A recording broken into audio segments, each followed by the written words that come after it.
ভারত এবং ইউরোপিয়ান ইউনিয়নের মধ্যে ফ্রি ট্রেড এগ্রিমেন্ট সাইন হয়েছে। এর ফলে ভারতীয় বস্ত্রের ওপর যে 12% ট্যারিফ ইম্পোজ করতো সেটা কমে 0% হয়ে যাবে।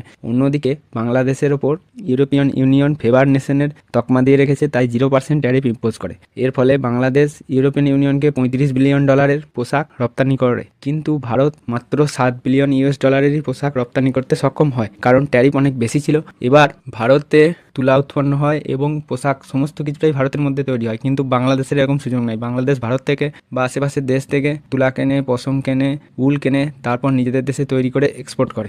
এক্সপোর্টের ক্ষেত্রেও ভারত সাহায্য করতেও, ফলে বাংলাদেশের খরচ ভারতের থেকে কিছুটা বেশি হবে। অন্যদিকে ফেভার নেশনের যে তকমা বাংলাদেশ পেয়ে এসেছে, যার ফলে এতদিন পর্যন্ত 0% ট্যারিফ ইম্পোজ করতে ইউরোপিয়ান ইউনিয়ন, সেটা 27 সালে বাংলাদেশের থেকে তুলে নেবে। এর ফলে সিচুয়েশনটা একদম বিপরীত হয়ে যাবে, ফলে ভারতের এক্সপোর্ট $40 বিলিয়ন পর্যন্ত বাড়তে পারে। অন্যদিকে বাংলাদেশের এক্সপোর্ট টু ইউরোপিয়ান ইউনিয়ন অনেকটাই কমে যাবে, এমনই আশঙ্কা করছে সে দেশের অর্থনৈতিকবিদরা।